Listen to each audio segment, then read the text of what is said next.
Un dramático Gran Premio de Holanda provocó un gran cambio en la lucha por el título y varios resultados sorprendentes en otros aspectos, así que aquí está todo lo que aprendimos en Zandvoort.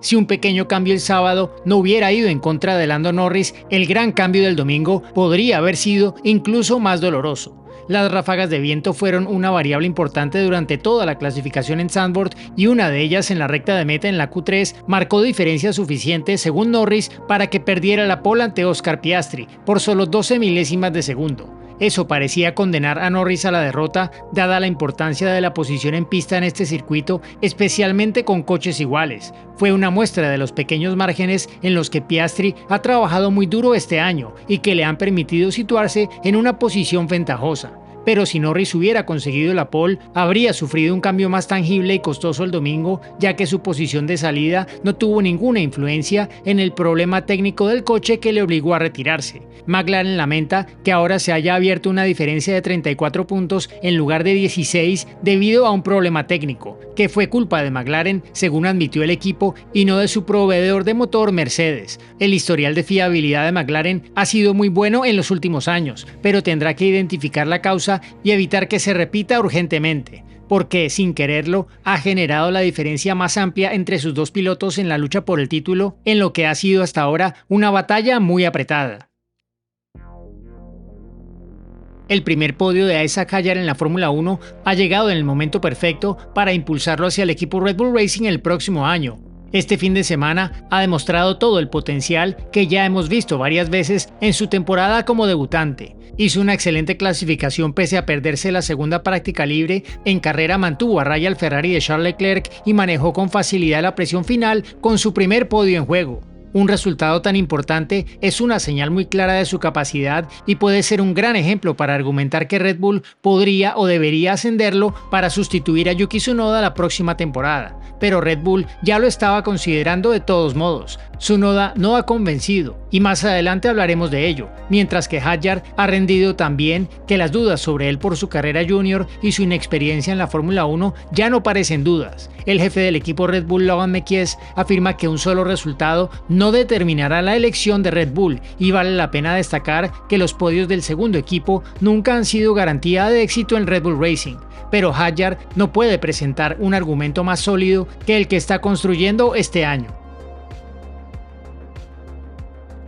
Ya estaba claro que las directrices de carrera revisadas de la Fórmula 1 daban más poder al coche en el interior de las curvas este año y básicamente les permitían hacer prácticamente cualquier cosa si iban por delante en el vértice y mantenían el coche en pista. Sin embargo, Zandvoort presentó un caso práctico que parecía indicar que los pilotos pueden ir incluso más lejos. El contacto entre Liam Lawson y Carlos Sainz en la curva 1, que causó pinchazos en ambos coches y arruinó su carrera, no solo no se consideró culpa de Lawson, sino que terminó en una penalización para Sainz. Si se hubiera considerado un incidente de carrera, probablemente no habría sido tan polémico. Es fácil justificar que Lawson se libraba del castigo gracias a las directrices, pero las reglas tienen un gran defecto si este tipo de contacto lleva a una penalización para Sainz. Parece una consecuencia no deseada de las nuevas directrices, o peor aún, que los comisarios reaccionaron a las consecuencias y consideraron que había que imponer una penalización. Una dura lucha entre Charles Leclerc y George Russell,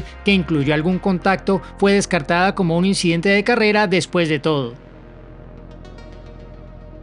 Ya fue bastante malo para Ferrari que sus dos coches se salieran de la pista en la misma curva del Gran Premio de Holanda de formas muy diferentes, pero su domingo fue tan malo que ya ha perjudicado a la próxima carrera de Ferrari en Monza, con Lewis Hamilton recibiendo una penalización muy inusual. Mucho antes de que Hamilton se saliera en la curva 3 y rompiera la esquina delantera derecha de su coche contra las barreras, de hecho antes incluso de que comenzara la carrera, Hamilton cometió una infracción que le ha valido una penalización de 5 puestos en la parrilla para el Gran Premio de Italia. Al regresar a boxes al final de la vuelta de reconocimiento, Hamilton no redujo la velocidad lo suficiente ante las banderas amarillas dobles que se exhibieron en la última curva por motivos de seguridad en las vueltas previas a la salida. Esta penalización, innecesaria y extraña, resumió un día miserable para Ferrari, que también tuvo que ver cómo la carrera de Charles Leclerc terminaba en la misma curva que Hamilton cuando la maniobra de Kimi Antonelli salió mal.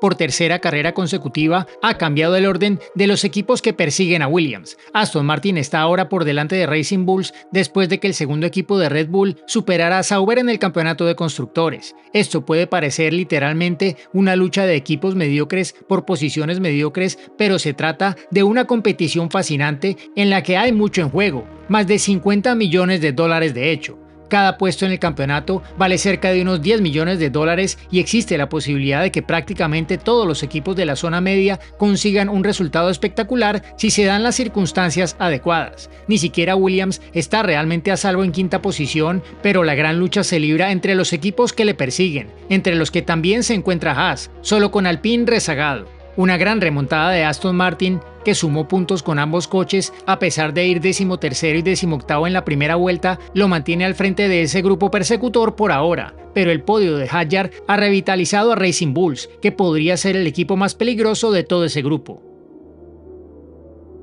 A pesar de la evidente velocidad que Ollie Bearman ha demostrado en su primera temporada completa en la Fórmula 1, ha tenido demasiados fines de semana prometedores en los que se ha quedado sin puntos. Ahora ha conseguido todo lo contrario, con un sexto puesto en Zandvoort, su primer resultado en puntos en un gran premio desde la carrera de Bahrein en abril, y su mejor resultado en la Fórmula 1 a pesar de salir desde el pit lane. Dejando de lado la carrera sprint de Spa, ha sido una temporada sorprendentemente anónima para Bearman, pero el sexto lugar en Países Bajos puso fin de forma contundente a su sequía de resultados. Bearman y Haas estaban frustrados porque parecía que no estaban aprovechando todo el potencial en Zandvoort, donde él y su compañero de equipo Esteban Ocon fueron los dos coches más lentos en la clasificación. Eso llevó a un cambio táctico de motor en el coche de Bearman y a una apuesta estratégica: salir con neumáticos duros. El primer coche de seguridad llegó demasiado pronto para entrar en boxes, por lo que Haas mantuvo ambos coches en pista. Como resultado, Ocon y Bearman rodaron cerca de las posiciones de puntos, y cuando se produjo una nueva intervención del safety car, le permitió a Bearman hacer su parada obligatoria de forma gratuita.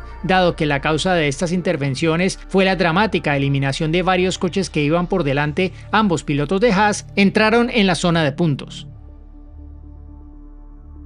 Tanta mala suerte sufrieron los pilotos que deberían haber sumado puntos que Yuki Tsunoda pudo superar una salida desde la mitad de la parrilla y un problema con el acelerador para heredar la novena posición y sumar así sus primeros puntos para Red Bull desde junio. El problema es que Tsunoda tiene ahora una desafortunada estadística. La gran cosecha de Bearman significa que Tsunoda ha caído al 19º lugar en el campeonato y es ahora el piloto a tiempo completo peor clasificado. Solo la dupla parcial de Alpine con Franco Colapinto y Jack Doohan están detrás de Tsunoda sin puntos. No hay duda de que Tsunoda se centrará en los aspectos positivos tras una carrera complicada en la que siempre estuvo al borde de los puntos y tuvo que gestionar un problema por el que no obtenía potencia hasta que aplicaba más del 40% del acelerador. Fue un paso en la dirección correcta, pero quedó completamente en la sombra del podio de Hadjar.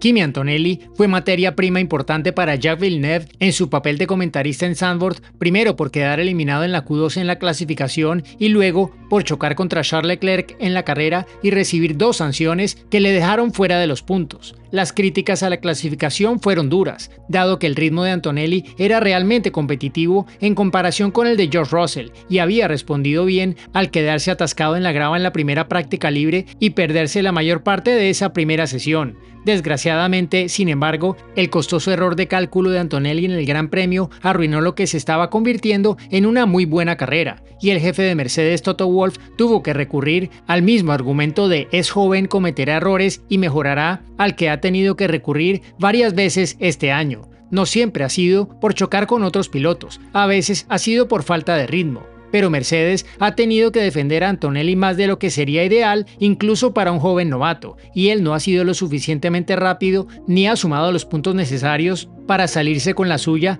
tras cometer algún que otro error. Al ritmo actual, existe una posibilidad muy real de que Antonelli sea superado en el campeonato por el piloto de Williams, Alex Albon, que ahora está empatado con él con 64 puntos. Esta podría haber sido la carrera que pusiera fin a la sequía de puntos de Franco Colapinto si hubiera conseguido entrar en los 10 primeros con los neumáticos blandos al final. En cambio, Colapinto sigue buscando su primer punto con Alpine a pesar de haber tenido su mejor fin de semana hasta la fecha. Estuvo cerca de Gasly en cuanto a ritmo en la clasificación y solo el tráfico lo condenó a salir en la Q1. Luego Colapinto hizo una carrera buena y disciplinada, y una parada tardía para cambiar a neumáticos blandos lo colocó en una excelente posición para intentar entrar en los 10 primeros, pero se sintió muy frustrado porque permaneció en pista durante tanto tiempo. Aún así, podría haber conseguido un punto en las pocas vueltas que quedaban, pero Gasly tardó demasiado tiempo en apartarse después de que Esteban Ocon lo adelantara para conseguir la última posición que da puntos. Gasly solo cumplía con el acuerdo previo a la carrera de que cualquier cambio de posición se haría en la curva 1, pero quizá habría podido actuar más rápido, ya que ese retraso crucial a la hora de alcanzar a Ocon con neumáticos mucho mejores contribuyó a que Colapinto se quedara sin los puntos que tanto necesitaba. La racha de puntos de Sauber en 6 carreras consecutivas se detuvo bruscamente en Zandvoort, con Gabriel Bortoleto apenas 13º en clasificación y Nico Hülkenberg 14º en la carrera. Dado que el Sauber C45 era lo suficientemente rápido como para empezar y terminar entre los 10 primeros tanto en Spa como en Hungría antes del parón de agosto, que falló, aunque Sauber probablemente podría haber conseguido un lugar en la Q3 con una vuelta perfecta, en Zandvoort fue un equipo más mediocre. Bortoleto sugirió que el coche tenía un balance más desconectado, un arranque terrible para él debido a un problema con el embrague, y las dificultades aún mayores de Hülkenberg en la clasificación hicieron que los Sauber terminaran la primera vuelta 17º y 18º, en un circuito en el que es extremadamente difícil adelantar. Bortoleto sufrió daños tras una colisión con el Aston Martin de Lance Stroll en la chicana, y las decisiones estratégicas se vieron frustradas por la salida del coche de seguridad, lo que significó que no había vuelta atrás. Como dijo el director del equipo Jonathan Whitley, el domingo fue un mal día en la oficina.